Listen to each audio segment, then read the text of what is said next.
Assalamualaikum dan salam sejahtera. Cikgu ucapkan kepada semua pelajar. Hari ini cikgu ingin berkongsi menjawab soalan karangan pendek iaitu karangan bahagian A dalam kertas PT3 iaitu soalan kertas 2. Untuk makluman semua, dalam kertas PT3 kertas 2, soalan terbahagi kepada dua bahagian iaitu bahagian A dan bahagian B. Bahagian A dipanggil sebagai karangan pendek, bahagian B adalah karangan umum. Apakah yang dimaksudkan dengan karangan pendek ataupun karangan respon terhad? Karangan pendek adalah karangan yang memerlukan pelajar untuk merangka atau menulis sebuah karangan yang pendek dengan menggunakan bahan-bahan yang terdapat dalam soalan yang diberikan. Dalam karangan pendek ini, sebanyak 10 markah diperuntukkan untuk menjawab soalan ini. Dan masa menjawab yang dicadangkan adalah sekitar 15 minit. Jadi tidak memerlukan masa yang lama untuk menjawab soalan karangan pendek ini. Jumlah patah perkataan yang diperuntukkan untuk soalan karangan pendek adalah sebanyak 50 hingga 80 patah perkataan.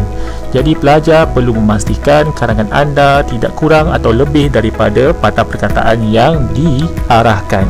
Untuk menjawab karangan pendek ini, pelajar perlulah menggunakan isi-isi yang diberi mengikut turutan isi yang dinyatakan dalam kertas soalan. Pelajar juga tidak perlu mengulang isi-isi yang sama. Cukup sekadar sekiranya pelajar sudah menggunakan isi tersebut, tidak perlu mengulang isi itu lagi. Teruskan dengan isi-isi yang lain.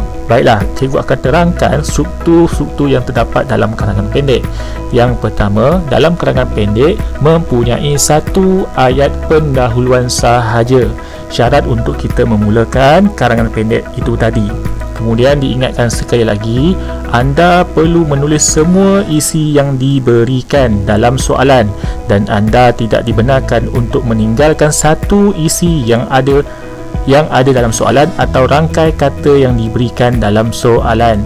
Sekiranya anda berbuat demikian, maka anda akan ditolak kerana isi tidak mencukupi. Seterusnya, anda perlu memastikan karangan pendek anda itu ditulis ringkas dan padat. Bermaksud anda menggunakan semua maklumat yang diberikan dalam bentuk karangan satu perenggan sahaja. Selepas anda berjaya menulis satu ayat pendahuluan dan menggunakan rangkai kata ataupun isi-isi yang telah diberi, anda perlu menulis satu ayat kesimpulan yang mempunyai cadangan dan harapan. Gunakan perkataan agar atau supaya untuk menggambarkan harapan anda terhadap isu yang ditulis. Dan pastikan karangan anda antara 50 hingga 80 patah perkataan sahaja. Selepas anda berjaya menulis satu perenggan karangan pendek, sila kira jumlah patah perkataan yang anda tulis. Kiraan hendaklah tepat dan betul. Peringatan, untuk kata nama khas dikira sebagai satu patah perkataan. Sebagai contoh, Sekolah Menengah Kebangsaan Seri Hatamas dikira sebagai satu patah perkataan, bukan 5 patah perkataan kerana ini adalah kata nama khas. Dan diingatkan, karangan pendek hanya satu perenggan sahaja yang memiliki pendahuluan, isi-isi dan kesimpulan. Baiklah, cikgu akan tunjukkan bentuk-bentuk soalan karangan pendek. Dalam arahan soalan ini, tidak dinyatakan tema dan kata kunci soalan. Jadi tugas pelajar untuk mengenal pasti tema dan kata kunci dalam bahan yang diberikan. Baik, ini adalah bentuk soalan rangkai kata. Soalan akan memberikan pelbagai rangkai kata.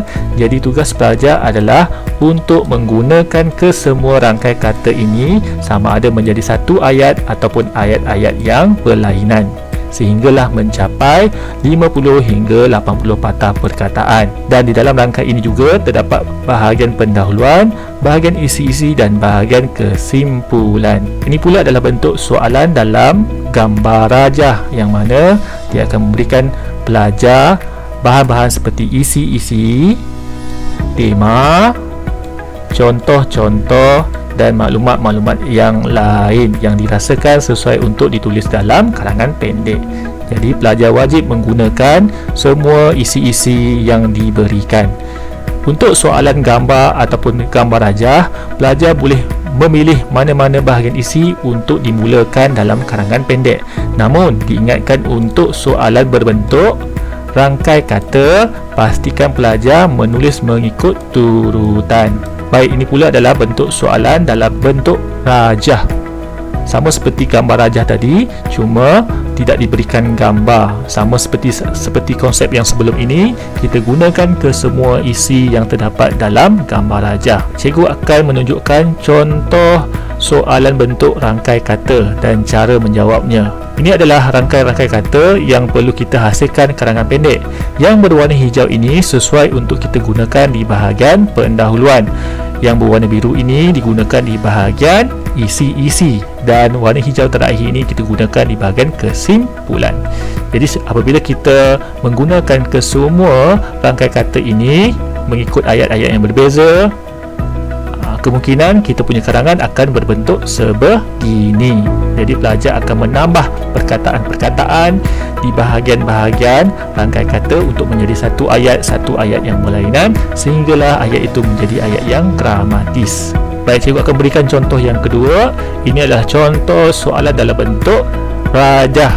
Jadi pelajar perlu menganalisis bahan yang diberikan dan membuat rangka, seterusnya menghasilkan karangan pendek. Jadi ini adalah bahagian rangka, iaitu bahagian pendahuluan, bahagian isi-isi dan bahagian penutup. Apabila kita jadikan sebagai ayat-ayat yang berasingan, maka terhasillah karangan pendek kita. Dan diingatkan, pastikan patah perkataan ditulis di bahagian bawah sudut kanan selepas ayat terakhir karangan pendek anda. Itu sahaja penerangan cikgu. Semoga video ini dapat membantu anda. Sekian, Assalamualaikum.